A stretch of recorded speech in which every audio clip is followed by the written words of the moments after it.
The Incredible Hulk first appeared in the early 1960s and has been one of Marvel's most popular characters ever since. But did Marvel Legends really bring that character to the maximum? Let's talk about it. What's up guys, I'm Danny from DNC Comics and Collectibles, and in today's video we are going to be reviewing the Marvel Legends Maximum Series Hulk action figure. If you guys like Marvel, you guys like action figures or pop culture in general, please drop a like on the video, and if you want to see more videos like this, subscribe and ring the bell to be notified whenever we upload anything new. So let's get straight into it. First impressions, first impressions, not really. I've had this figure for a while now, so let's take a look. He's got really good color. I love how bright and vibrant the green is. Even the purple on his pants looks really good. It's a very good color. His pants could use a bit of a black wash. I think that would have been really nice. And just to bring out some of those details in the jeans and stuff. But I love how veiny the skin on him sorry, I don't do English tonight. I love how veiny his skin looks. So I think that's really cool. And I think in terms of sculpt overall it's pretty good. So let's get into articulation. All right, so starting at the top as usual and getting all the way down to his little toe joints. So let's go. He can look without moving his body. He can't really look all that high up. That's about as high as you're gonna get right there. I wish his head movement was a little bit better. He does have bit of a pivot, kind of. It's it's not the greatest, but anyway, moving on. He does have that squishy chest, so he is able to move his butterfly joints all the way forward like that and all the way back like that. Of course, he's got the full 360 on the arms. He does have a bicep swivel, as well as a single jointed elbow that comes up about that high. He's got the wrist swivel, of course, and the wrist does come up, goes down. Other than that, that's pretty much the top half. That's pretty much the top half, to be honest, because if we move his arms up, he doesn't really crunch very far forward.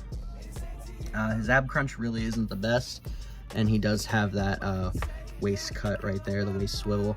The diaphragm cut as well is there. So moving on, we have bicep cut. So he's able to do the full 360 on that. He kicks up about yay high. Not very high at all, to be honest with you. I wish he could kick up a little bit more. It'd be nice if the diaper piece for his hips were like a softer plastic. That would have been cool, just so that he could kick up a little bit higher. He does have the same legs as all of the other Hulk figures that Marvel Legends has done. They are pinned, but they are double jointed. But seeing as he is so beefy, they don't really kick back all the way. But yeah, that's about as far as he goes back. But they are double jointed. His ankle goes down that much, up that much, and he does have some decent rocking movement there.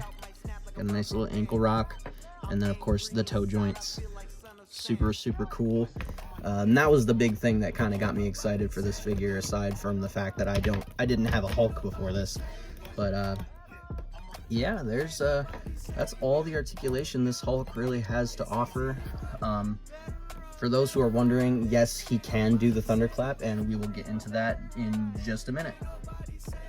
Alright, getting into accessories now. The Hulk does come with this missile that you can pull apart, and of course you can see the wiring and stuff. Really nice. I feel like the paint, there could have been a little bit more paint on the missile, but the wiring looks good, so that's cool. And you can pull the fire out of the back of the, what would you call that, the exhaust or something, the actual rocket part. I don't know, someone tell me what that is. And then we've got a couple head sculpts. Just for the record, I absolutely despise this head sculpt right here. I think this head sculpt is so ugly. It's just really weird. It even freaks out Tessa. It's just not good. But these two head sculpts, on the other hand, are actually decent. So we've got this one right here with like a bit of kind of longer hair. He's kind of got like a bowl cut a little bit, with his teeth gritting. And then this one is my favorite. This kind of reminds me of like Ryan Otley's Hulk a little bit, and he's like screaming. This is the head sculpt I like to use when I'm putting him in that thunderclap pose. Excuse my dry skin, y'all. Then moving on, we've got fists, of course. He's got two fists, and the clapping hands. So he can definitely do his thunderclap, and to come with, or to do the thunderclap, he also has the clapping effect and two swooshing effects that you can clip onto his wrists. And yeah, they look really, really cool. So now, with all that out of the way, let's pose this big fucker. Alright, y'all, first pose we got right here is the thunderclap pose. Of course, this is the pose that this figure is known for doing. He cannot hold the actual clapping effect in his hand, by the way, which is kind of disappointing. I really wish there were like maybe a hole with, I wish there were like a peg on the side of this thing with maybe like a hole in one of his hands that, you know, you could just peg it into. I feel like that would make a lot more sense. Haha, he said peg. Anyway, yeah, I don't really like that it doesn't clip into his hand. Also, one thing to note, this guy is extraordinarily fucking top heavy, but he's still, just because he's top heavy doesn't mean that you can't get him into some decent poses. I wish you could do more poses with him, but you get what you pay for, I guess, even though I paid $60 for this, and I'm not so sure it was worth it. Okay, next up, you guys, we got Hulk aura walking, which, why would you not want this? I mean, this pose right here looks good for most figures, especially most superheroes. So yeah, I love this pose. I think he looks so cool. It reminds me of like I don't know, the Iron Man walking scene. What would you call that? There was a scene where in the first Iron Man movie where he's like walking towards the camera, and someone, like, he blows somebody up behind him or something. I don't know, it was cool.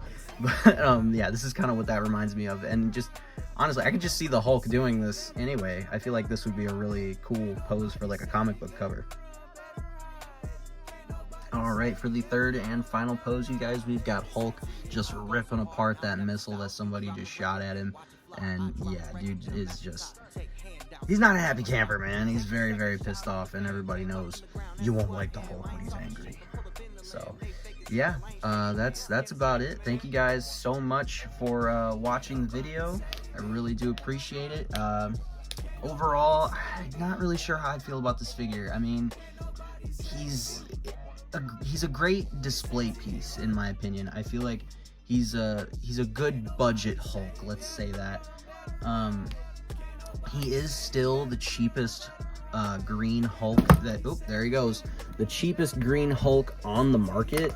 I don't know, I'll leave this up to you guys. I think he's good for you know, someone that can't afford maybe the Mezco or the SHF Hulk, but this, honestly, in my opinion, this is a decent comic book Hulk. I still think he's really fun to mess around with. This is honestly probably my nephew's favorite figure in my collection. And I don't know, I wish they hadn't done so much reuse on this figure. I mean, there's so much, like, everything from like the pinned joints to the single, or the pins, everything from the pins to the single jointed elbows. I don't know, I'm just, it's okay, I guess. Is it worth $60? No. Honestly, I would have been happier if this were a $40 or $50 figure. I don't know, $60 is pushing it, in my opinion. But I still bought it at retail price because I'm a doofus. But yeah, anyway, I'm gonna end the video there, you guys. Thank you all so much for watching. If you guys have not already, please subscribe, turn on the post notifications, drop a like. If you're gonna say something in the comments, please be positive. What are your thoughts on this figure? Do you own this figure? Do you plan on getting this figure if you don't have him? Or are you gonna save up and get that new Mezco Hulk when it drops? Let me know. And yeah, with all that being said, you guys, please feel free to check out my last review that I did, or my last video that I did, my top 10 Amazing Spider-Man covers in my personal collection, or you can check out my last action figure review where I reviewed the Jada Toys Street Fighter Ryu.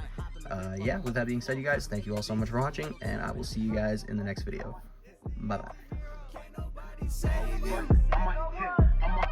Can't nobody save you.